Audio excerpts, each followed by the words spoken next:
진행해 주실 이재우 교수님은 전북대학교 고분자 나노공학과 부교수로 재직 중이시며 수소 생산용 수전해 및 전기 투석을 위한 바이폴라 건설이고 산업폐수 처리용 수소재 개발 연구를 진행 중이십니다. 기후변화로 인한 물수정 문제를 해결하기 위한 다양한 수처리 기술과 탄소 중립을 실현하기 위한 수에너지 생산 기술과 관련하여 교수님의 강연을 들어보도록 하겠습니다. 들어 맞이해주세요.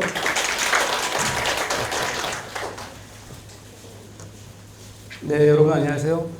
방금 소개받은 전북대학교 고분자 나노공학과 재직 중인 이재우라고 합니다.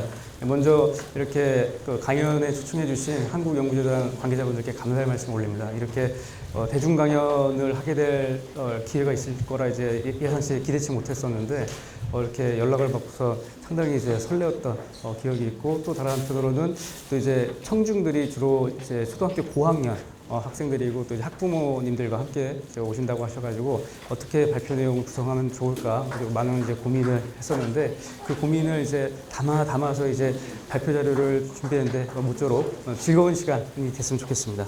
네, 그러면 발표를 시작해 보도록 하겠습니다. 지금 보시면은 이제 기후 위기 극복을 위한 물과 수소 에너지 생산 기술에 대해서 이번 시간에 한번 살펴보려고 하는데요. 그럼 먼저 이제 우리가 기후 위기가 지금 어떤 식으로 진행되고 있는지 한번 살펴보고, 그다음 그걸 극복하기 위한 물을 생산하는 그리고 수소 에너지를 생산하는 기술이 무엇이 있는지 한번 함께 살펴보도록 하겠습니다. 여러분들 기후 위기가 기후 변화가 굉장히 이제 심각하게 이제 진행되고 있다는 얘기는 많이 들어봐서 아시고 계실 거라 예상합니다. 그래서 지금 이 기후 변화로 인해서 심화되고 있는 이 물 부족 현상도 굉장히 심각한 걸로 알려져 있는데, 이제 각국에서 어떻게 이 물 부족 현상을 겪고 있는지를 간략하게 살펴보면은, 먼저 좀 이색적인 좀 프로젝트가 있어서 가지고 와봤습니다. 보시면은 중동에 있는 아랍에미레이트 지역이죠. 보시면은 거기는 이제 사막이 많은 곳이니까 애초에 좀 물이 적은 건 알고 있었는데, 굉장히 독특한 지금 시도를 하고 있어요. 뭐냐면 극지방에서 이렇게 빙하를 끌고 와서 담수, 그러니까 바다 민물인 소금기가 없는 그런 담수를 얻어보겠다는 그런 프로젝트를 진지하게 한번 논의했던 적이 있는데, 다름이 아니라 이 아랍에미레이트 같은 경우에는 2030년이면은 대수층에 있는 지하수가 모두 다 고가야 된다라는 그런 전망이 이제 잇따르고 있습니다. 그러니까 대수층이 뭐냐면은 땅 밑에 있는 물이 이제 고가야 된다는 얘기인데 2030년 얼마 안 남았어요, 그렇죠? 그렇기 때문에 지금 이 아랍에미레이트에서는 여긴 대신에 이제 기름이 많이 나죠. 그렇기 때문에 기름을 떼서 바닷물을 증발시켜서 그것이 이제 찬 벽에 부딪혀서 응결이 되어서 다시 담수로 떨어지는 그런 증발법으로 이제 담수를 얻기도 하고, 또 뒤에서 우리 한번 살펴보겠습니다만 역삼투 공정을 활용해서 이제 담수를 얻긴 하는데, 그런 식으로는 우리 이거 해결 안 되고 우리 극지방에서 이렇게 1억 2천만 톤 정도 되는 이런 빙하 끌고 와야 좀 되겠다라는 얘기를 누군가 했어요. 왜 했느냐? 이거 끌고 오는데도 한 9달 걸리고요. 비용도 수천억이 들어요. 그런데 이거 한번 성공해내면은 한 100만 명 정도가 5년 동안 쓸 수 있는 담수가 한 번에 얻어질 수 있기 때문에 이런 논의도 있었는데, 이렇듯이 이건 역으로 아랍에미레이트가 얼만큼 지금 절실하게 담수가 부족한 상황인지 보여주는 단적인 예라고 볼 수 있겠습니다. 다음으로 이제 이런 사막이 많은 이 중동 지역뿐만 아니라 미국 같은 경우도 서부로 보면요. 이 캘리포니아를 가면 물이 너무 부족해요. 여기 보시면은 이렇게 붉게 표현되어 있는 부분이 이제 아까 말씀드린 대수층에 있는 지하수들인데, 그리고 여기 실선을 보면 이게 강이고요. 그런데 여기 샌디에고를 한번 보실까요? 샌디에고 보면은 살긴 좋을지 모르겠는데 보면은 붉은색 층이 없어요. 그러니까 지하수가 없다는 얘기고, 그래서 샌디에고 같은 경우에는 이 물을 자급할 수가 없어요. 그러다 보니까 이렇게 멀리 떨어져 있는 450km 떨어져 있는 콜로라도 강에서 절반 정도의 물을 수급하고, 그리고 여기 멀리 900km 더 먼 곳에서 이제 또 물을 이제 얻어오는데, 여러분들 450km 정도면 어느 정도 거리죠? 그렇죠. 야, 아주 똑똑해. 서울에서 부산 거리예요. 서울에서 부산 거리만큼 물을 보내줘야 될 정도로 지금 정말 물이 부족한 거예요. 여러분들 아시겠지만 이 물을 우리가 펌핑해서 보내주는데도 굉장히 많은 비용이 듭니다. 이거 얼마나 무겁겠어요, 물 이만큼 쓰려면은. 그렇기 때문에 이걸 감당하고서라도 이렇게 물을 쓸 수밖에 없는 물 부족을 지금 캘리포니아도 겪고 있다 볼 수 있고, 이게 남의 나라 얘기만은 아닙니다. 우리나라도 보면은 이제 2년 전에 호남 지역에서 50년 만에 최악의 가뭄을 이제 겪었었죠. 그렇기 때문에 이렇게 주암댐이 이렇게 바닥을 드러낸 모습도 봤었고, 멀리 갈 거 없습니다. 올 8월에도 동해안에 이렇게 저수지들이 이제 말라서 저수율이 37% 수준으로 떨어지는 그런 것도 봤는데, 이건 다름이 아니라 이제 계속되는 이제 심화되는 온난화 때문이라 볼 수 있겠는데, 보시면은 우리 지금도 덥죠. 지금 밖에 나가면 몇 도죠? 아직 30도는 안 될까요? 근데 며칠 전까지만 하더라도 밤에 30도 계속 넘었었어요. 그죠? 이 밤에 30도, 35도 넘는 것을 우리가 열대야라 부르는데 특히나 또 폭염 경보가 언제 나느냐? 이제 한낮 최고 기온이 35도 이상인 날이 이틀 연속이면 그 폭염 경보가 뜹니다. 근데 이 폭염 경보 마지막 폭염일을 보면은 올해가 추석 연휴까지도 폭염이었어요. 그러니까 이 굉장히 온난화가 심각하게 지금 진행되고 있다라고 볼 수 있겠습니다. 그래서 이런 문제 때문에 물이 부족한 것 같긴 한데 그런데 또 한편으로는 갸우뚱해지는 게 있어요. 왜냐하면 우리 왜 7월 달에 됐죠? 물폭탄. 이 200년 만에 한 번 내린 비가 한 번 쏟아지는 바람에 우리 물난리를 겪었어요. 침수되고 그죠? 멀리 갈 것도 없어요. 지난주였댔죠? 지난주에도 비 정말 많이 왔어요. 갑천이 그냥 그렇게 넘치는 거 저 처음 봤어요. 그래가지고 지금 사람들이 걷던 인도가 다 이제 물에 잠길 정도였는데 이렇게 매년 반복되는 이 시간당 100mm 이상의 이 강한 극한호우가 계속 반복되고 있는 이유는 뭐냐면 전문가들이 다음과 같이 예측을 하고 있어요. 해수면의 온도가 상승해서 그런 것 같다. 그러니까 해수면의 온도가 이제 상승하니까 증발이 많이 돼서 그런 것 같다 얘기도 하고 아니다. 그 정도가 아니라 증발된 것만으로는 이거 설명이 안 돼. 그러다 보니까 온난화가 뭔가 대기 순환에 영향을 줘서 그렇게 된 것 같다라고 얘기하는 경우도 있어요. 아직 원인이 명확하게 밝혀지지는 않았습니다. 그러면은 이렇게 온도가 높아지게 되면 대기 순환에 또 무엇이 건드려질 수 있기 때문에 이런 얘기를 하는 걸까요? 저도 이제 대기의 전문가는 아닙니다만 그래서 제가 또 이제 물리화학을 가르치고 있는데 그와 관련된 현상을 좀 한번 연관지어 생각을 해보면은 우리 이제 대기 그 지면이 막 이제 뜨거워져서 지열이 생겼어요. 그러면은 이 지표면에 있는 공기가 데워지면 어떻게 되냐? 일부 팽창이 돼요. 팽창이 되면 가벼워지니까 밀도가 낮아지니까 상승하겠죠. 상승하게 되면은 위쪽은 또 공기가 희박하니까 밀도가 낮아서 기압이 낮아서 더 팽창해요. 그러다 보면 무슨 일이 생기느냐? 이 공기 자기 시스템 입장에서는 내가 이 부피를 팽창시켜주는 일을 해준 거예요. 그렇기 때문에 뭘 잃게 되느냐? 우리 일하면 뭘 잃게 되죠? 야, 엄청 똑똑해. 에너지를 잃게 돼요. 물론 이제 에너지라는 것이 정확히 무엇인지 이제 묻기 시작한다면은 굉장히 어려운 문제예요, 아직도. 하지만 이제 우리가 이제 논의할 수 있는 선상에서 에너지를 한번 다뤄보겠습니다. 에너지를 잃어요. 그러니까 내부 에너지를 잃고 그게 이제 열의 형태로 잃게 돼요. 그러면은 이 열의 형태로 잃은 거를 보통은 이렇게 투열성이라고 해서 열이 왔다 갔다 할 수 있어주면은 이제 외부에서 열이 보충되어서 이게 이제 만회가 되는데 문제는 뭐냐? 이 공기는 이제 열 전달 효율이 열 전도도가 낮아요. 그렇기 때문에 마치 단열 팽창한 것 같이 되어버리는 바람에 이 열을 잃은 게 복구가 안 돼. 그렇게 되면 어떻게 되죠? 온도가 감소하면서 응결이 되게 됨에 따라 수증기가 응결돼서 강한 비로 떨어져요. 그래서 이렇게 급격하게 막 상승하게 된 이런 이 상승 기류 때문에 정란운이 발생되면은 정란운이 어느 정도냐면은 이제 굉장히 높은 지금 여기 높이를 보면요 막 10km 가까이 돼요. 이 정도로 이제 수증기가 형성되게 되면은 햇빛도 통과할 수 없다 보니까 여러분들 소나기 내릴 때 하늘이 어떻죠? 예, 까맣죠. 그러니까 우리가 이제 까만 구름 뭐라 그러죠? 먹구름이라 그러죠. 먹구름이 끼면은 굉장히 강한 소나기가 내리죠. 그런 이유가 있다 볼 수 있겠습니다. 이런 것들을 지금 건드리는 거 아닌가라고 이제 추측이 되는데 이렇듯이 비가 또 이제 많이 오기도 하는데 그러면 우리나라는 이제 대체 어느 장단에 맞춰야 되는 건가요? 우리는 물이 부족한 건가요? 아니면 물이 풍부한 건가요?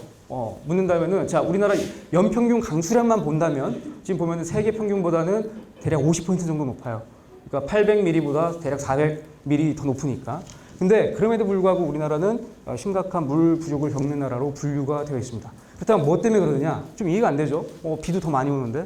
왜 그러냐면은 심각한 물 부족 국가를 겪는 기준, 정의를 보면 이제 이해할 수가 있는데 가용수 자원, 그러니까 쓸 수 있는 물 대비 40%를 초과하는 물을 지금 쓰고 있느냐? 이게 바로 기준이에요. 그럼 우리나라 지금 사정이 어떠냐? 방금도 말씀드렸다시피 한번 비가 많이 올 땐 좋아. 근데 이게 감당도 안 되게 너무 많이 오는 바람에 이거를 가둬놓고 쓸 수가 없죠. 그래서 그 가둬놓으려고 이제 욕심 부리면은 물난리 나는 거예요. 그렇기 때문에 비 한번 그렇게 하계에 집중돼서 많이 오면은 그거 바로바로 방류시켜야 돼요. 바다로 내보내줘야지 안 그러면 홍수가 나겠죠. 그래서 우리가 실질적으로 쓸 수 있는 양이 많이 부족하고 유실이 상당 부분 되죠. 그래서 쓸 수 있는 가용 숫자도 확보하기 어려운데 다른 한편으로는 인구 밀도는 높고 특히나 요즘에 산업이 발달돼서 이 공업용수를 많이 필요로 하거든요. 그러다 보니까 쓰는 양이 많다 보니까 가지고 있는 게 적은데 쓰는 양도 많다? 이게 중첩되다 보니까 심각한 물 부족 국가로 분류되게 된 연유가 거기에 있다고 볼 수 있겠습니다. 그래서 보시면은 2018년 기준으로 한번 봐볼까요? 가용수 자원이 여기 있는데 쓸 수 있는 물의 양이 대략 770억 톤이에요. 그죠? 1년에 770억 톤 쓸 수 있는데 총 이용량 얼마인지 볼까요?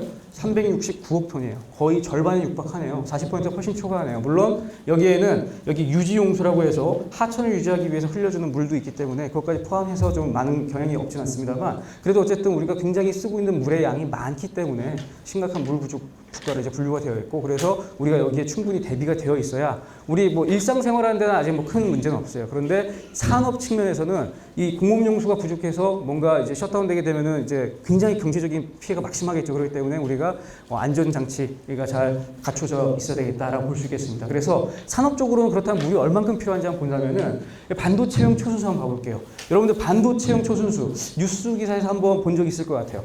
이 초순수가 뭐냐면은 우리가 상상할 수 있는 모든 오염물질을 다 제거한 우리 문자 그대로 H2O만 있는 상태인데 그러니까 어떤 입자도 없고 이온 그런 소금 같은 것도 없고 이제 H2O만 남아있는 그런 상태예요. 이런 물이 반도체 산업에서 왜 필요하냐?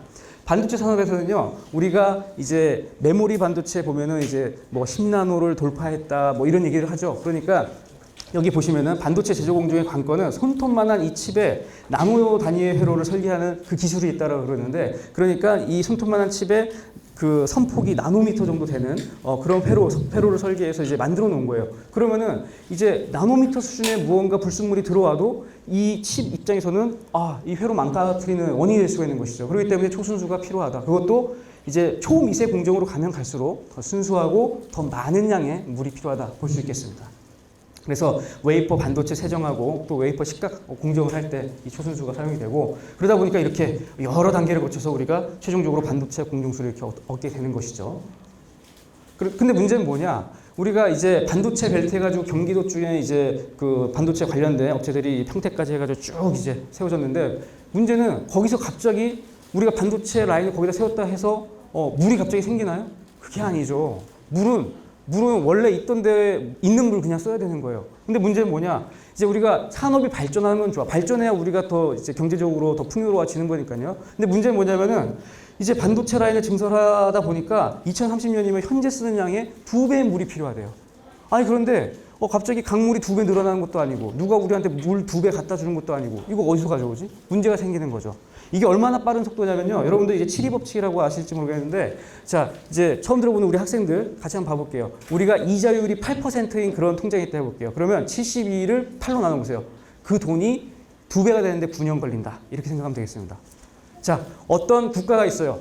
국가의 이 경제 성장률이 9%야. 그러면 72로 9를 나눠보세요. 그러면은 8년 안에 그 국가는 이제 경제 규모가 2배가 됩니다. 이렇게 2배가 되는데 걸리는 시간을 이렇게 치리 법칙으로 우리가 계산해 볼 수 있는데 그거 생각해 보면 7년이 채 남지 않았는데 2배가 된대요. 그러니까 연평균 거의 10% 이상 이게 성장을 하는 거예요. 연평균 10% 이상이면 엄청나게 가파른 속도입니다, 여러분. 그렇기 때문에 이거를 대비하기 위해서 어떻게 하느냐 주변에 있는 수원, 용인, 화성, 오산 이런 시에서 발생하는 하수 이거 다 끌어모아서 재이용하는 그런 기술을 이제 준비해서 이제 물 2배 더 필요한다 하더라도 지금 수준에서 주변에서 공급되는 이 담수 플러스 우리가 재이용하는 하수로 이 공정 다 돌릴 수 있게 만들어라고 하고 준비를 하고 있습니다. 이 반도체뿐만이 아니에요. 우리 여러분들 챗 GPT 요즘 얘기 들어본 적이 있죠. 이게 이제 인공지능 AI인데 AI 데이터 센터에서도 그렇게 물을 많이 쓴대요. 그러니까 AI가 사실 이제 여러분들 우리 사실 뭐 시덥지 않은 거 물어볼 때도 많이 있어요. 이거 코끼리 그려줘. 코끼리 귀가 마음에 안 드는데 뭐 이런 것도 다 AI가 처리해 주거든요. 사실 우리 사람이 하면은 그 종이랑 연필만 쓰면 되는데 AI한테 물어보는 순간 그 시덥지 않은 거라 하더라도 전기를 그렇게 많이 써요. 일단 1차적으로. 두 번째는 얘들이 열이 많이 발생되니까 냉각해주기 위해서 냉각수도 엄청나게 많이 이제 사용이 돼요. 그래서 사실 이게 AI 기술 자체의 한계보다는 주변에서 전력과 이 물을 공급해주는데 한계에 봉착해서 이게 더 이상 발전 못하는 거 아닌가 우려가 될 정도로 물을 많이 쓰고 있어요. 그래서 지금 여러분들 첨단 산업에서 물을 얼만큼 필요로 하는지 지금 보고 계십니다. 지금은 이제 제조와 관련된 얘기를 했는데요. 제조업에서는요, 생산뿐만 아니라 제조 라인 다 돌리고 나면은 폐수가 늘 발생되게 돼 있어요. 그리고 폐수 처리도 해줘야 되는데 그거에 대해서도 우리 뒤에서 한번 더 살펴보도록 하겠습니다. 그럼 우리 과거로 돌아갈 건가? 우리 챗 GPT 더 이상 안 쓸 거예요? 내지는 우리 더 이상 이 반도체 들어가는 스마트폰 안 쓸 건가? 그럴 수가 없거든요. 왜? 일단 간단히 물어볼게요. 자, 여러분들 이거 예전에 한 20년 전에 썼던 이제 뭐 핸드폰인 것 같은데 2G폰이라 그러죠. 이거랑 스마트폰이 있어요. 그러면 둘 중에 어떤 걸 쓰시겠어요? 당연하죠. 저도 이제 3살짜리 막내딸이 있는데 저희 막내딸한테 물어봐도 당연히 스마트폰을 고를 거예요. 왜? 그거 보면은 이제 스마트폰 보면은 티니핑을 볼 수 있으니까. 네. 그러니까 이 문자랑 전화밖에 안 되는 투지폰은 절대 이거 줘봤자 쓸 줄도 모를 거고, 근데 스마트폰은 가르쳐 준 적이 없는데 어떻게 알지? 3살짜리가? 예, 정말 잘 써요. 예, 이렇듯이 스마트폰을 고를 거예요. 그러면 이게 왜 스마트폰을 고를 거냐라는 거죠. 물론 간단하게 생각해 보면은 당연히 그게 더 좋으니까요. 이렇게 쉽게 얘기할 수 있는데, 이걸 조금 더 생각을 해 보면은 그 원인은 우리가 인식의 비가역성에 둘 수가 있겠습니다. 이게 무슨 얘기냐? 자, 여러분들, 자, 이 그림 왼쪽에 있는 그림 보신 적 있는지 모르겠는데, 자, 처음 보신 분이 한번 이제 시도해 보겠습니다. 이 왼쪽에 있는 그림이 어떤 모습으로 보일까요? 할아버지 좋아요. 굉장히 창의적인 답변이었습니다. 할머니 좋습니다. 할머니가 노파가 보인다는 분들이 있어요. 또 다른 모습. 오, 맞아요. 그 모습도 얘기를 해요. 그래서 이렇게 여기 보시면요, 여기가 턱이고 여기가 코고 뒤를 돌아다가 보고 있는 그런 젊은 여인의 모습도 보이고, 또 맞아요. 여기가 턱이고 여기가 입이고 여기가 코주고 코고, 그죠? 여기가 눈인 노파의 모습도 담겨 있어요. 그러니까 이 그림은 두 모습이 사실은 다 담겨 있는데, 처음 보시는 분은 둘 중에 하나만 처음에 보였을 수도 있어요. 그런데 이 설명을 듣고 나면은, 그래서 이제 보이기 시작하면 그 다음부터는 하나만 보이던 과거로 우린 돌아갈 수가 없습니다. 그게 바로 인식의 비가역성이에요. 그러니까 우리가 지금 이렇게 이제 그래 정말? 우리 이 강연이 끝나고 다시 한번 연구해 보자 같이. 좋습니다. 그래서 우리가 지금 이 물질적 풍요도 그렇고 뭐 여러 가지 것들, 우리가 이미 이제 알게 된 것들, 이것들을 더 이상 모르던 과거로 우리는 이제 돌아갈 수가 없기 때문에, 이제 그 과거 원시 시대 자연으로 돌아가겠다라는 시도보다는 우리가 이제 문명을 발전시키면서 이제 발생되는 그 문제들을 다시금 이제 기술로서 이제 보완하고 복구하고 극복해 보기 위한 시도를 해야 되지 않을까, 뭐 저는 그렇게 생각을 하고 있습니다. 그래서 이제 문명을 포기할 수는 없잖아요. 떠받쳐야지.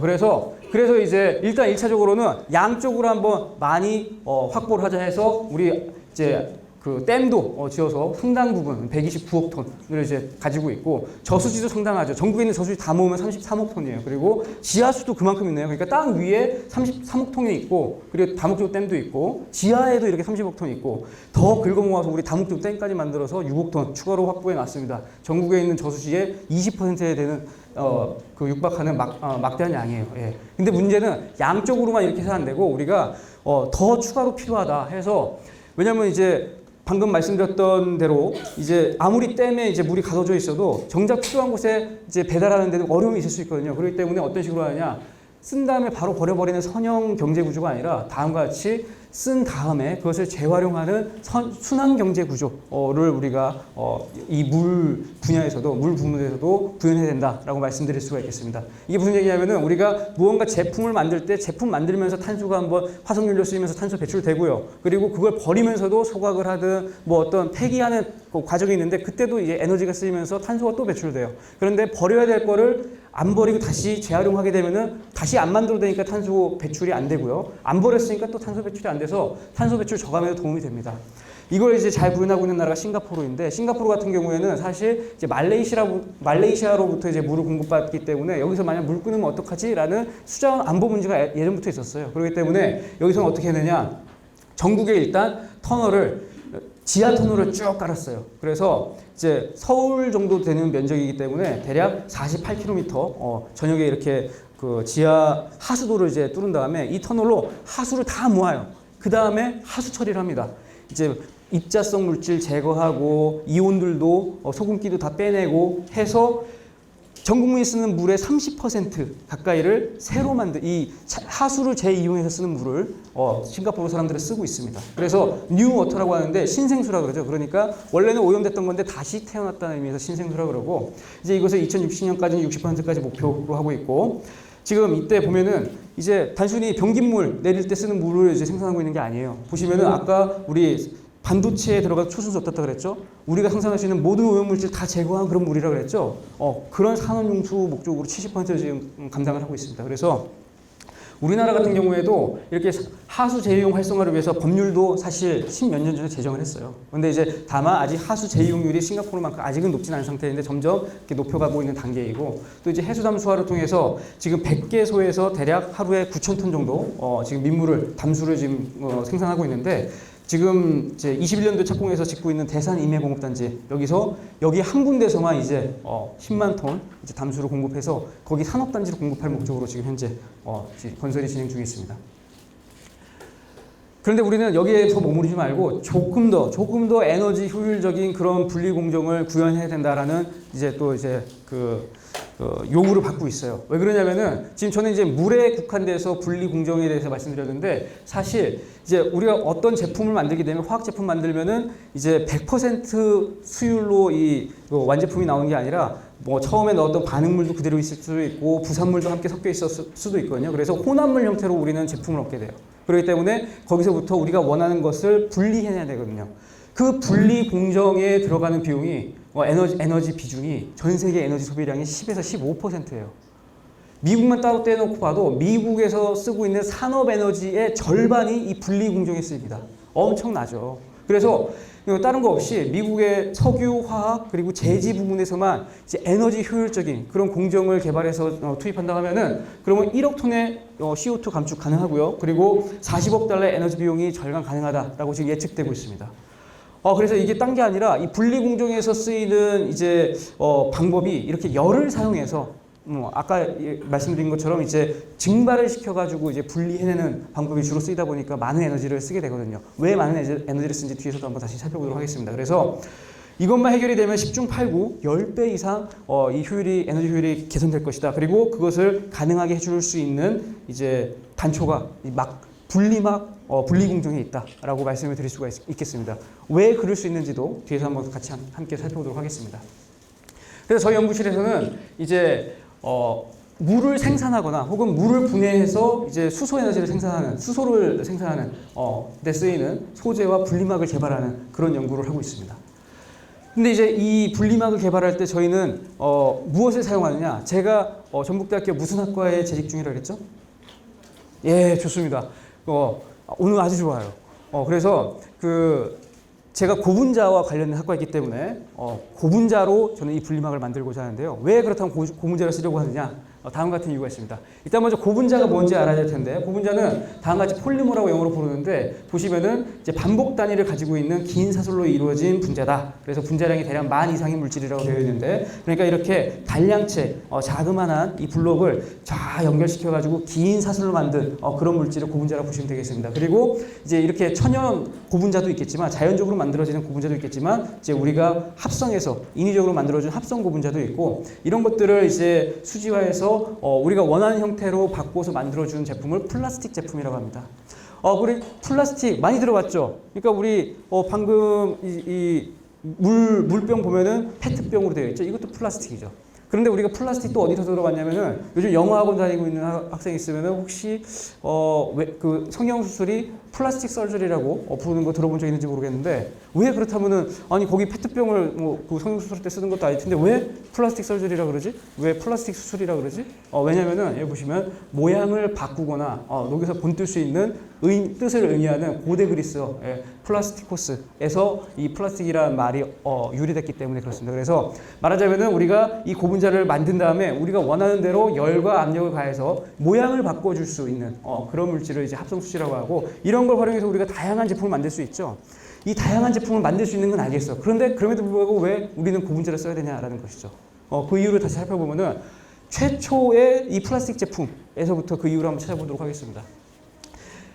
이 의외의 제품이 이제 최초의 플라스틱 제품인데요. 보시면은 이 당구공을 이제 플라스틱으로 만든 최초의 제품이라고 이제 알려져 있습니다. 당구공이. 보시면은 원래 당구는요. 이제 유럽에서 이제 귀족들이 향유하던 이제 귀족 스포츠였어요. 물론 뭐 모든 스포츠들이 원래는 귀족들이 향유했던 것이죠. 그런데 이제 그게 이제 대중화되는 과정을 거치는데, 근데 이제 이 당시 유럽의 귀족들이 이제 당구를 칠 때 뭘로 만든 당구공을 썼느냐? 이 코끼리 상아로 만든 당구공을 썼었습니다. 그러다 보니까 이 당구공 하나 비용이 얼마나겠어요?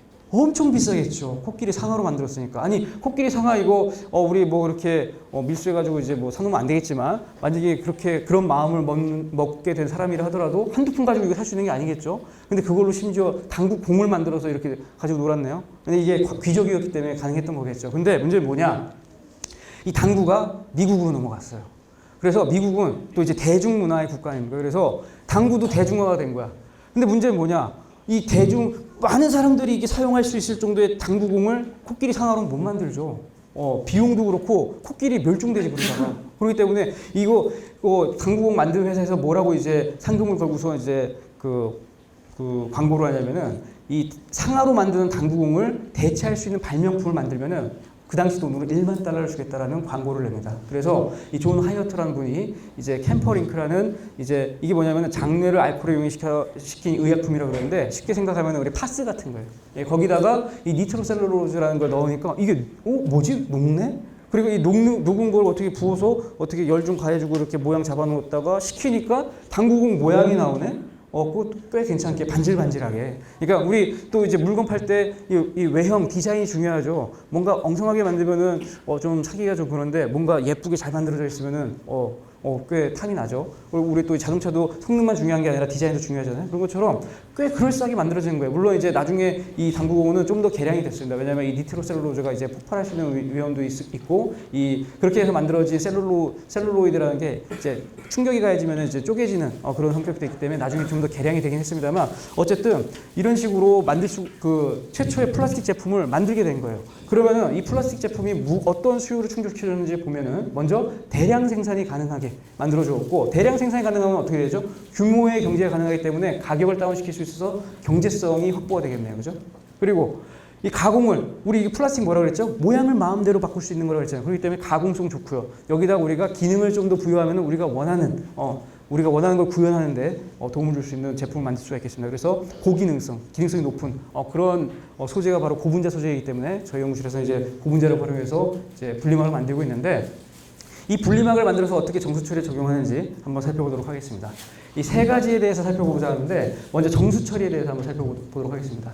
정수 처리 공정은 먼저 이제 한강 원수에서 강물을 이제 떠온 다음에 취수정에서 모은 이후에 어떤 과정을 거치냐? 먼저 응집을 시키고 그 다음에 그 응집된 걸 침전시킨 다음에 여과를 거쳐서 일단 불순물을 걸러내고 그럼에도 불구하고 남아 있는 것들을 이제 고도산화를 통해서 분해시키거나 혹은 또 이제 소독까지 시켜서 우리 가정까지 공급하는 역할을 하는데 저는 이제 분리막을 활용해서 여과를 하는 그런 이제 연구를 하고 있기 때문에 이제 응집과 침전 그리고 여과에 집중해서 한번 말씀을 드리도록 하겠습니다.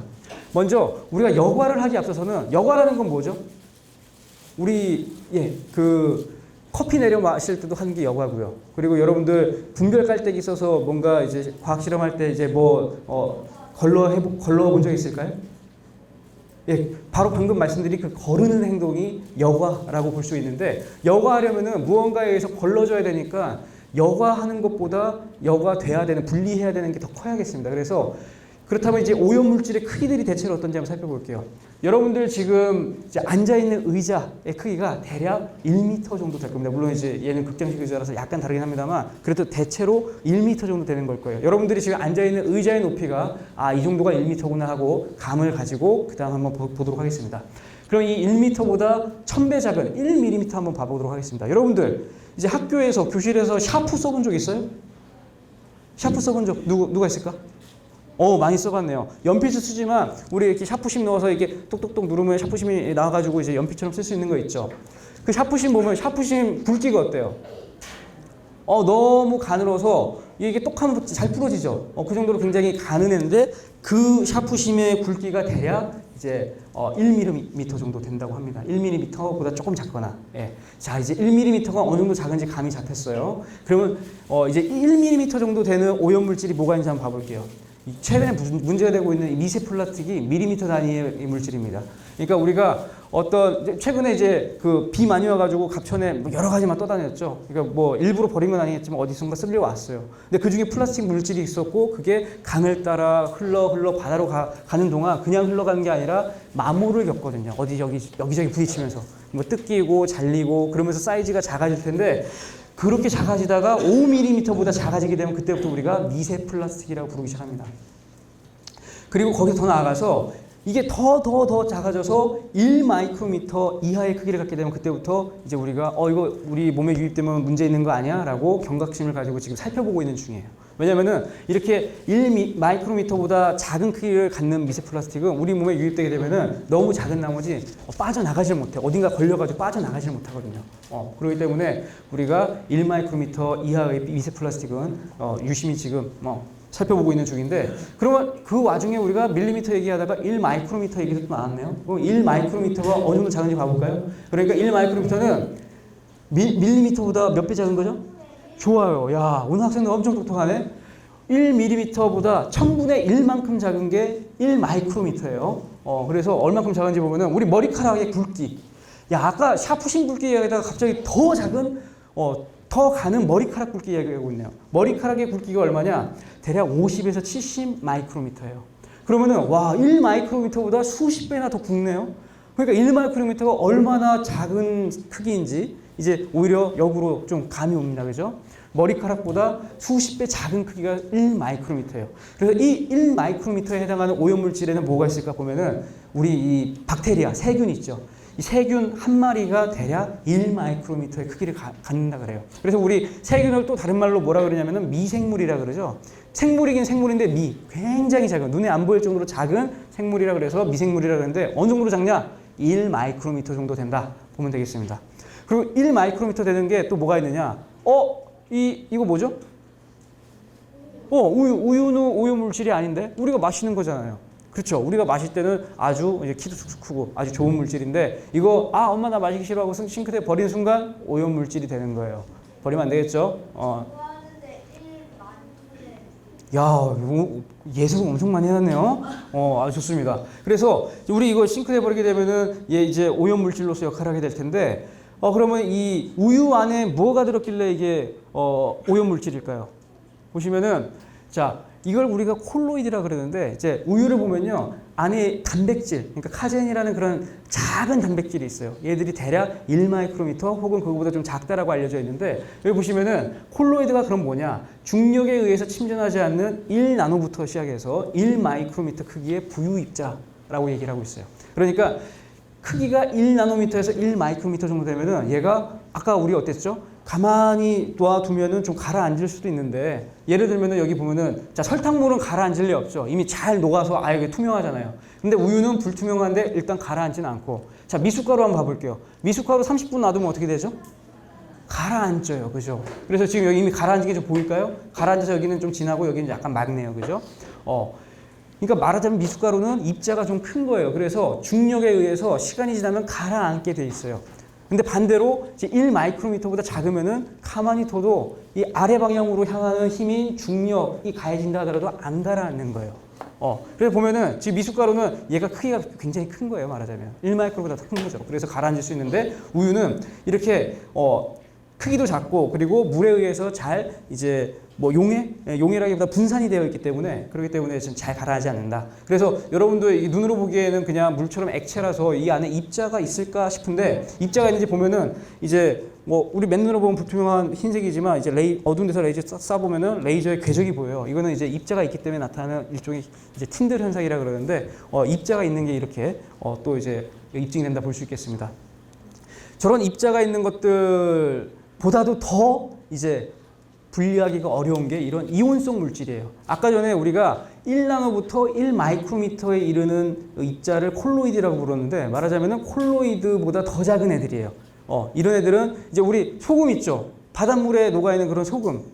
그런 애들이 이제 이온이고 그래서 이제 물에 녹이면 전해질로서 완전히 용해되어 있는 그런 애들인데 지금 문제는 뭐냐? 우리 앞서서 말씀드렸던 반도체, 이 첨단 산업 분야 그리고 최근에 또 우리 자동차 배터리에 들어간 2차 전지 만드는 데서 보면은 이런 이온성 오염물질이 많이 나오고 있거든요. 그래서 이런 것들을 처리하기 위해서도 우리가 수처리 기술이 반드시 필요하고 그때 필요한 이제 분리막을 저희들이 꼭 만들도록 하겠습니다. 네. 아무튼 여기 보시면은 2차 전지 그 황산염 폐수를 보면요. 지금 이 이온들의 농도가 너무 높은 나머지 하수 처리장에서 미생물들이 아까 버렸던 우리 우유 싱크대에 버렸던 우유 있죠. 그거 그래도 다행히 하수 처리장에 가면요. 하수 처리장에서 누가 기다리고 있느냐? 그 우유를 영양분으로 먹을 미생물들이 기다리고 있어요. 우리 대신 먹어주는 거야. 그래서 그 유기물들을 제거한 다음에 상대적으로 깨끗한 그런 물들을 이제 방류해 줄 수 있거든요. 문제는 이런 이온들은 미생물도 감당이 안 돼. 이렇게 이온의 농도 너무 높으면 미생물도 다 죽기 때문에 우리 그거 못 받아줍니다라고 이 지자체에서 얘기했다 그래요. 그렇기 때문에 이거는 이제 그 관련된 산업단지나 혹은 그 기업이 자체적으로 다 해결해서 방류 기준 맞춰서 방류를 해줘야 될 것으로 현재 예상을 하고 있습니다. 또 다른 이제 1나노미터 정도에 해당하는 오염물질이 뭐가 있느냐? PFAS라고 그러는데 과불화 화합물, 그러니까 불소가 굉장히 많이 있는 그런 물질인데 이게 어디에 쓰이냐면 여러분들 맞아요. 그 태로 시작하는 그 후라이팬 있죠? 그 무슨 팔, 그지? 이상해. 아무튼 예, 그 후라이팬에 코팅이 되어 있는 물질이 바로 이거예요. 그러니까 이 물질을 불소로 이루어져 있는 이 PFAS를 코팅하게 되면은 이제 얘들이 잘 눌러붙지를 않죠. 그럼 왜 잘 안 붙는지 보면요. 이 불소라는 애가 어떤 특징이 있냐면은 전자를 굉장히 굉장히 힘세게 끌어당겨. 그렇기 때문에 편극도가 낮다는 거는 누가 그 전자를 데리고 가려고 해도 나 못 줘. 내가 들고 있을 거야. 라고 하는 게 편극도가 낮다는 얘기고요. 그렇기 때문에 전자 이동도가 낮죠. 그리고 높은 전기 음성도. 그러니까 이거 전자를 굉장히 좋아한다는 얘기예요. 그래서 만약에 탄소랑 같이 뭔가 공유 결합, 그러니까 전자를 서로 하나씩 나눠 가지면서 이제 결합이 이루어지면은 딴 애가 오면은 이거 절대 안 풀어. 얘 워낙에 결합력이 세서. 그런 애가 이 불소예요. 그러다 보니까 우리가 뭔가 제품을 만들어서 쓸 때는 굉장히 안정해서 제품의 퀄리티도 오랫동안 이제 잘 유지가 되고 좋은데 문제는 뭐냐? 얘를 이제 우리가 아까 선형 경제 구조에서 어떻다 그랬죠? 제품 만들어서 쓰고 바로 버렸잖아요. 이게 버려지게 되면 무슨 문제가 생기냐? 우리가 쓸 때는 분해가 안 돼서 좋았는데 환경에 배출되고 나서도 분해가 안 되면 어떡해? 그때는 분해가 돼야 되는데 너무 안정한 나머지 분해가 안 되는 거예요. 근데 그렇게 분해가 안 되고 나면 무슨 일이 생기느냐? 먹이 사슬을 돌고 돌아서 결국엔 우리 식탁까지 온단 말이죠. 그래서 우리 몸으로 들어오면 어떻게 돼요? 아까 1마이크로미터의 미세 플라스틱이 우리 몸에만 들어와도 문제가 생길지 모른다 그랬는데 얘는 1나노보다 작잖아요. 그러니까 이거 유해 물질로 암을 일으킬 수도 있고 이제 인체 유해하다고 이미 이건 결론이 나서 규제 물질로 정해져 있습니다. 근데 이렇게 불소가 있다는 이유만으로 다 규제 대상인 건 아니에요. 그러니까 여기 보시면은 분자량이 1000달톤 그리고 올리고모 이건 굉장히 작은 애거든요. 아까 우리 고분자의 분자량 얼마부터 고분자라고 우리 한다 그랬죠? 기억력이 아주 좋아. 근데 지금 얘는 거의 10배 작네요. 그러니까 상대적으로 굉장히 작은 물질들 이런 것들이 인체에 유해한 것이고 큰 분자는 애초에 인체에 들어와서 막 이제 잔류할 수가 없어요. 그렇기 때문에 아직 유해하다고 분류되지 않았고 그렇기 때문에 규제 대상도 아직 아닙니다. 아무튼 이런 다양한 오염물질들이 있는데 자 이것들을 이제 우리가 배제를 해줘야 돼요. 근데 자 우리 아까 보니까 이제 그냥 자기 혼자 가라앉는 애도 있었고 혹은 우리가 좀 애를 써줘서 분리해야 되는 애도 있고 어떤 애는 녹아 있어서 아예 분리도 못하는 애들이 있는 것 같아요. 그러면은 이제 분리하기가 이제 각각의 성질에 따라서 얼만큼 그 난이도가 다른지 한번 가늠해 보기 위해서 이번 슬라이드를 준비해 봤습니다. 보면은 이제 우리 영어로 하나는 믹스라고 되어 있고 또 다른 하나는 블렌드라고 되어 있네요. 우리 이 둘 다 사실은 우리 그냥 번역하면은 섞다. 좋습니다. 섞다예요. 그죠? 그런데 미묘하게 사실 다른 차이점이 있어요. 먼저 믹스부터 봐보도록 하겠습니다. 자, 우리 이제 지금 왼쪽에 국수를 삶고 있어요. 그죠? 국수 다 삶은 다음에 우리 어떻게 하죠? 국수를 저렇게 채를 사용해가지고 국수면을 건져가지고 찬물로 좀 이렇게 헹궈준 다음에 비빔면 이렇게 양념해가지고 맛있게 먹죠. 자, 그렇듯이 우리는 국수를 끓여 먹는다 안 해요. 삶아 먹는다 그래요. 왜 그러면 언제 삶냐 그러냐면은 라면처럼 국물에 넣은 채로 요리 끝낸 다음에 국물 있는 채로 먹을 때는 그땐 끓인다 그러고요. 건져서 물에서만 익히기만 하고 건져서 따로 먹을 때는 삶는다 그래요. 이렇게 삶아 먹을 때는 물로부터 우리가 분리해내야 되죠. 근데 다행히도 채보다는 면발이 좀 더 이제 크네요. 그렇기 때문에 걸리네요. 이런 걸 일컬어서 우리가 물리적으로 배제 가능하다라고 얘기를 합니다. 그렇기 때문에 입자 크기가 크면은 물리적으로 배제가 가능해요. 그런데 자 어떤 경우가 블렌드냐? 물리적으로 배제할 수 없는 그런 경우를 일컬어서 우리가 블렌드라고 얘기를 합니다. 자 예를 들어 볼까요? 우리 어린이들 이제 학원 갔다 와서 배고파. 근데 이제 좀 달콤한 거, 달달한 게 지금 땡기네. 그래서 이 초코 스틱 해가지고 이제 우유에다 타가지고 이렇게 흔들어가지고 숟갈로 흔들어서 맛있게 마시려고 했는데 엄마한테 그렇게 해달라고 했더니 엄마가 이게 아니라 선식을 해주셨네. 난 지금 초코를 원했는데 난 지금 당분이 필요한데 선식을 주신 거예요. 제가 아직 당뇨 걱정할 때가 아닌데 그래서 엄마 이거 선식 주면 어떻게 하고 이제 말씀드렸더니 어머니 하신 말씀이 야 이거 이재호 교수님 말씀하신 거 보니까 미숫가루처럼 이거 30분 두면 가라앉을 거야. 침전되니까 이거 분리가 되겠지. 그럼 위에 있는 맑은 우유 떠서 네가 다시 초코스틱 녹여 먹으렴 하면 어때요? 그러면 아이가 삐뚤어지죠. 어머님 그러시면 안 됩니다. 네, 그렇기 때문에 다른 예를 가져와 봤어요. 홍차 보면 어때요? 커피에다 우유 타면은 이거 채로 걸르라고 하면 걸릴 수 있겠어요?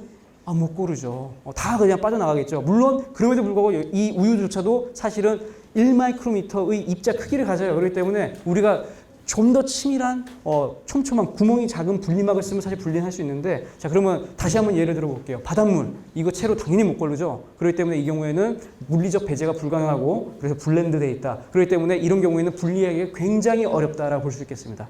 그래서 입자 크기에 따라서 분리하는 데 들어가는 에너지도 다르고 난이도가 다르기 때문에 우리 일단 어떻게 하느냐, 크기를 키워주려고 그래요.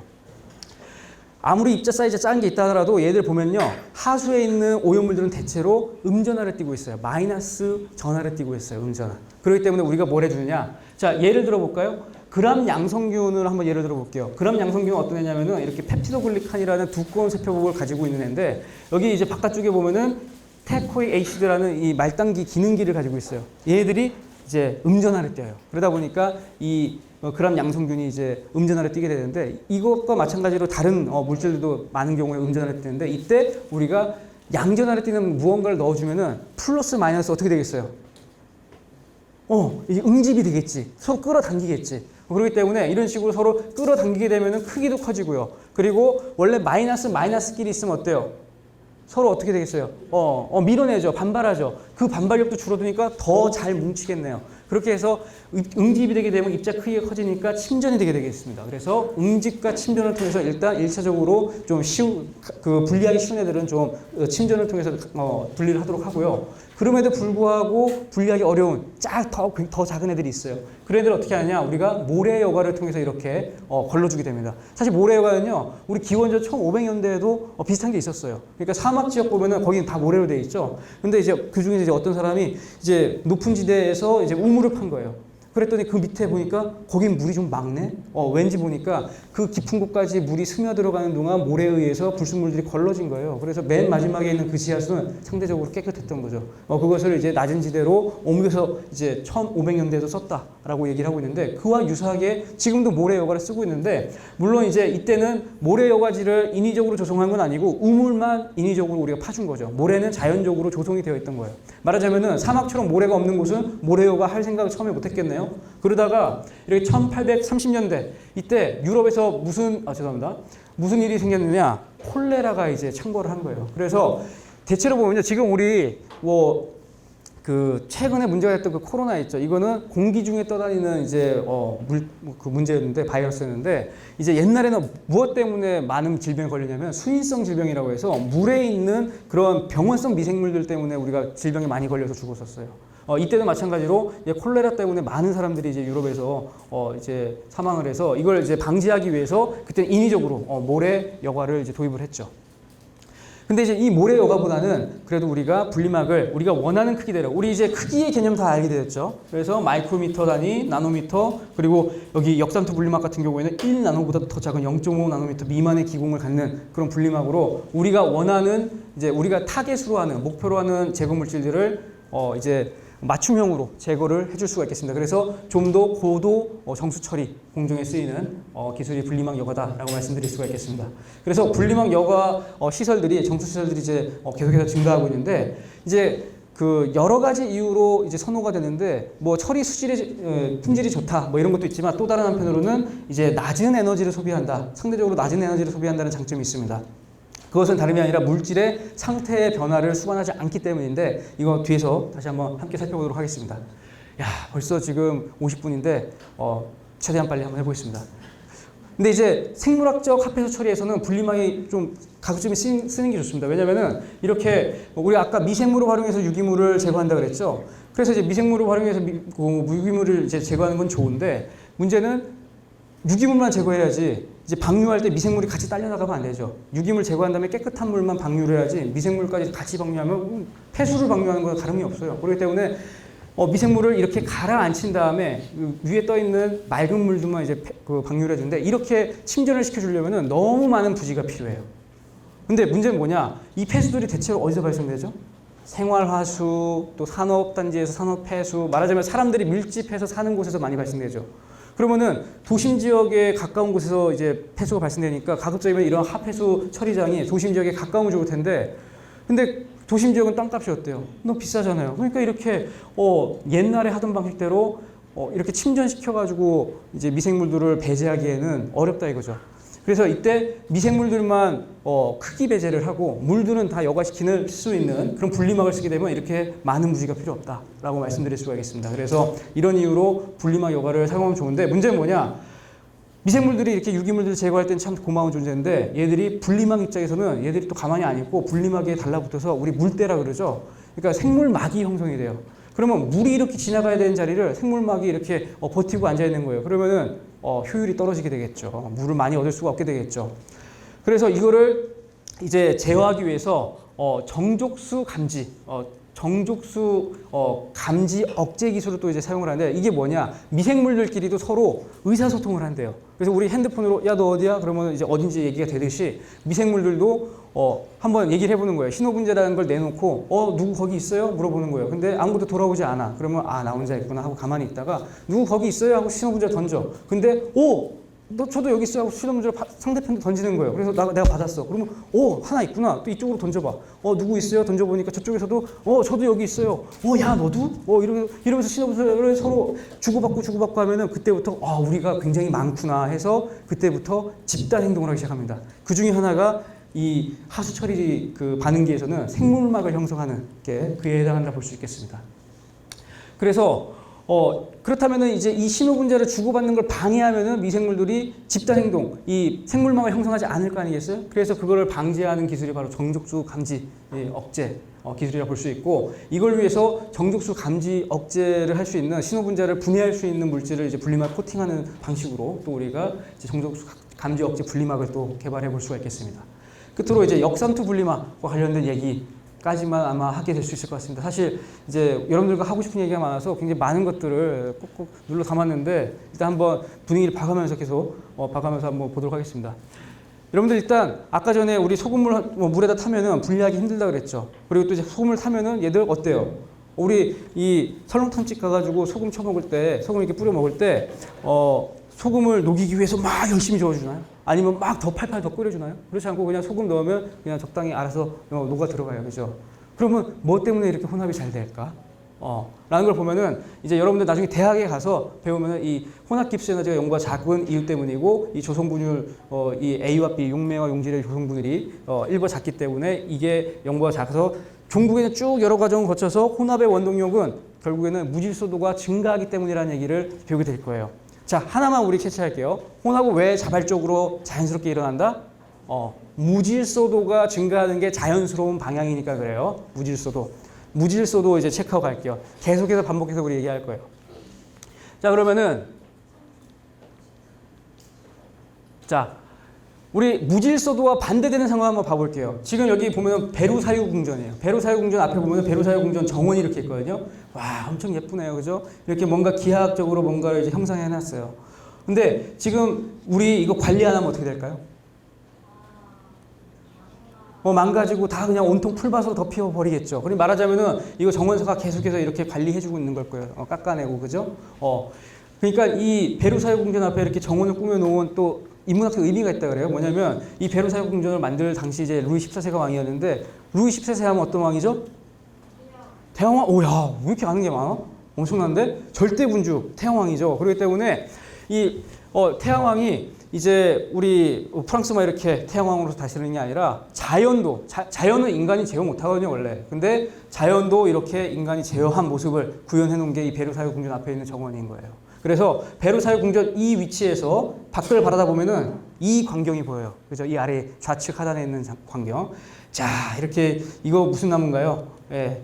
메타세콰이어 나무인가? 아무튼 뭐 잘 모르겠지만 이 나무들이 쫙 늘어서 있고 이렇게 잘 정돈되어 있네요. 이렇듯이 뭔가 질서정연하게 이걸 유지하기 위해서는 많은 힘이 들어요. 근데 반대로 그대로 두면은 자연스럽게 어떻게 된다 그랬죠? 무질서해진다 그랬죠. 그래서 이거 영화의 한 장면인데 나는 전설이라는 영화인데 이제 좀비 바이러스가 이제 창궐해서 사람들이 다 도시를 떠난 거예요. 그랬더니 도시 한가운데 이렇게 풀이 막 자랐네. 막 이제 무질서하게 막 이렇게 막 자라는 게 자연적인 거예요. 또 우리 자연스러운 현상 우리 어디서 볼 수 있죠? 우리 집에서 볼 수 있죠. 집 왼쪽과 오른쪽 중 어떤 게 자연스럽죠? 왼쪽이 자연스럽죠. 이거는 안 시켜도 애들이 알아서 이렇게 해요. 그죠? 이렇게 어지르고 노는데 이렇게 만들려면 오른쪽처럼 만들려면 어떻게 해야 돼요? 빨리 치워! 이렇게 뭐 이게 뭔가 해줘야 되죠. 힘을 들여줘야 돼요. 그래서 힘들어서 정리정돈을 해야 이게 오른쪽이 구현되죠. 이렇게 왼쪽이 자연스러운 현상입니다. 여러분들 그렇다고 해서 집에 가서 어머니 이게 자연스러운 현상입니다. 이렇게 하면 안 됩니다. 이거 어린이들은 따라하면 안 돼요. 아무튼 좋습니다. 자, 그래서 그러면 이제 우리 다시 물 이야기로 돌아와서 우리가 어떤 물질을 첨가해주게 되면은 얘네들이 가만히 그 자리에 있는 것은 사실 이제 자연스럽지 못한 현상이에요. 이것들이 퍼져나가서 무질서도가 증가하는 것이 자연스러운 현상입니다. 우리 인가 한 방울 떨어뜨리면은 우리가 아무리 막 초능력을 막 이렇게 해도 얘들 퍼져나가게 돼 있어요. 그죠? 그 자리에 못 멈춰요. 그런데 반대 현상처럼 보이는 게 나타나는 때가 있어요. 뭐냐면 여기 이렇게 왼쪽은 저농도, 오른쪽은 고농도의 이제 바닷물이 있다고 해볼게요. 그리고 소금물이 있는데 여기에 반투과막을 설치했다고 해볼게요. 반투과막은 뭐냐면은 이제 소금은 못 지나가. 근데 물만 지나갈 수 있는 상황이에요. 그러면은 이 어떤 현상이 발생되느냐? 원래는 이 소금이 막 퍼져나갔어야 되는데 여기서는 물이 오히려 반대편으로 넘어가 주는 거예요. 이런 현상을 일컬어서 우리가 삼투라고 얘기를 합니다.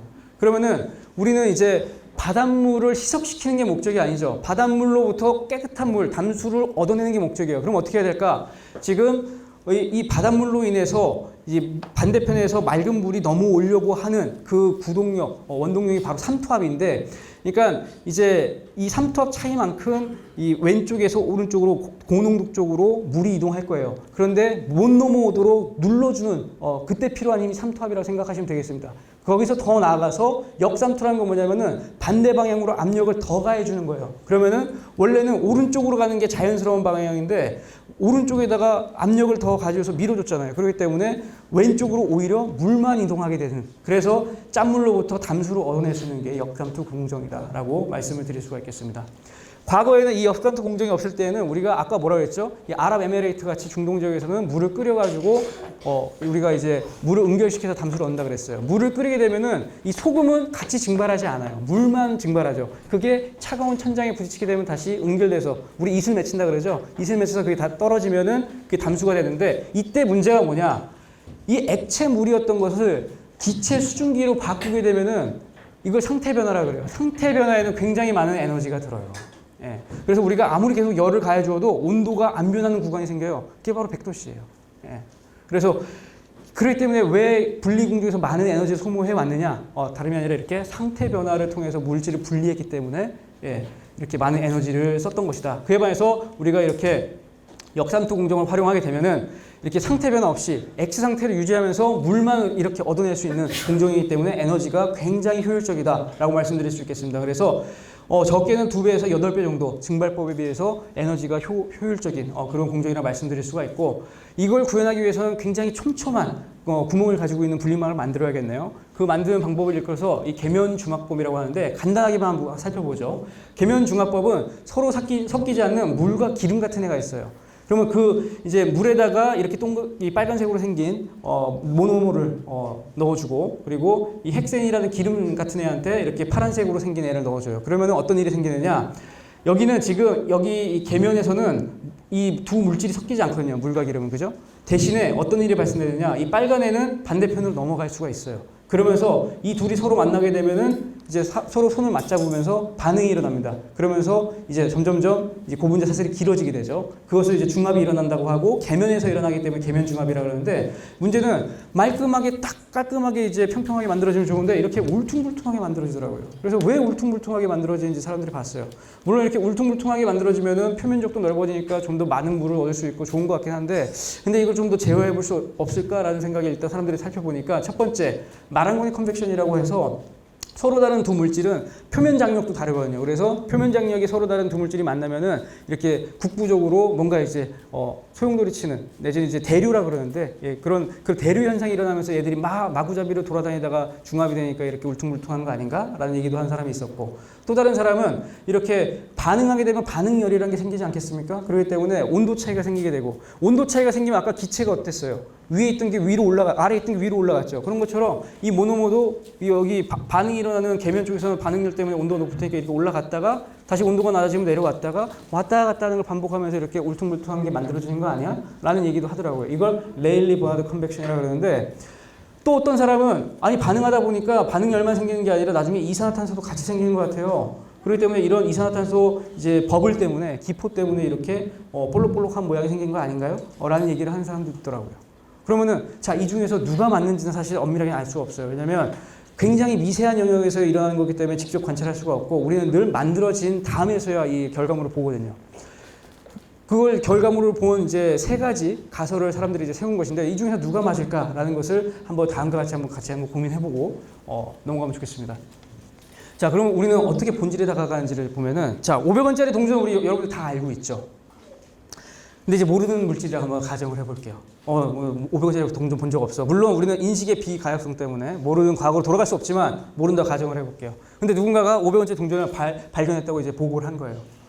그랬더니 자, 500원이라는 동전은 원 안에 이렇게 500이라는 숫자가 적혀 있습니다. 라고 보고를 했어요. 오케이, 좋아. 그런데 몇 년 있다가 아니, 제가 보니까 원 안에 학이 그려져 있던걸요? 근데 또 어떤 사람은 아닙니다. 제가 보니까 이렇게 직사가 굉장히 줄무늬가 많았어요. 이렇게 보고를 하는 거예요. 그러면 이 중에서 누가 틀렸죠? 다 맞죠. 사실 틀리진 않았어요. 그런데 온전하게 다 맞춘 사람은 사실 없죠. 자기 관점에서 본 것을 얘기한 것뿐이에요.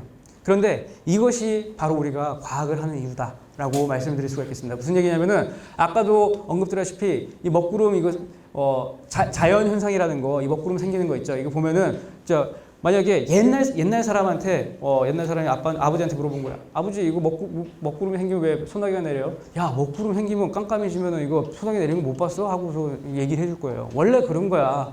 원래 그런 게 자연이거든요.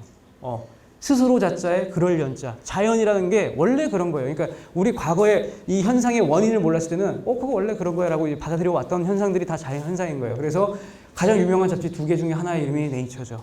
그런데 이 자연 현상을 왜 그런지를 과학적으로 설명해 주는 게 사이언스다라고 볼 수 있겠습니다.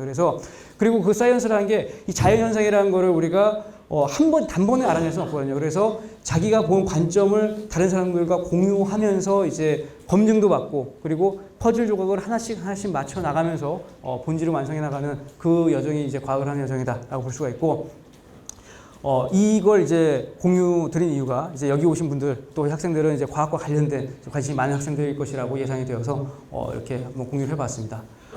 그리고 지금 이제 아까 말씀드렸던 울퉁불퉁한 것도 자세히 들여다보니까 여러 가지 형태가 있던데 이 중에서 무엇이 더 많으면은 이제 성능이 더 올라가더라라는 것도 이제 우리 분석 기술이 좋아지게 됨에 따라 이런 얘기들도 했었고, 그런데 이제 더 에너지 효율을 높여줘야 되는 그런 이제 니즈가 있는데 그렇기 때문에 그걸 달성하기 위해서 제가 또 고분자 나노공학과라고 그랬죠. 그래서 나노물질을 사용해서 이제 우리가 그 한계를 극복할 수가 있는데 오늘은 시간이 너무 많이 초과된 관계로 여기까지 하도록 하겠습니다.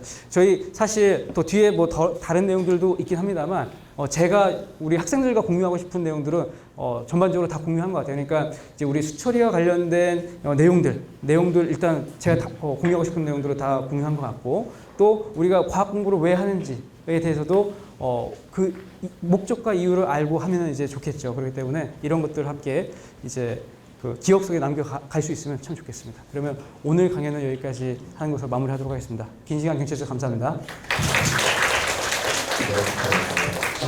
네, 질문 사항 있으면은 간단하게 질문 드리겠습니다.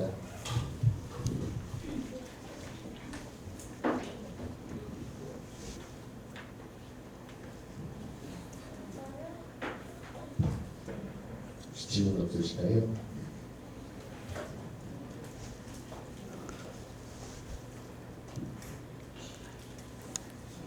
괜찮아요. 네. 근데 뭐 질문이 없더라도 우리 강연 중에 답변을 너무 잘해서 저는 기대치 못한 반응이어서 너무 감사합니다. 오늘 학생들이 아주 똑똑하더라고요. 저도 너무 기분 좋은 강연이었습니다. 네, 즐거운 강연이었습니다. 네. 질문 없으면 이상으로 마치도록 하겠습니다. 네, 고생하셨습니다. 네, 감사합니다.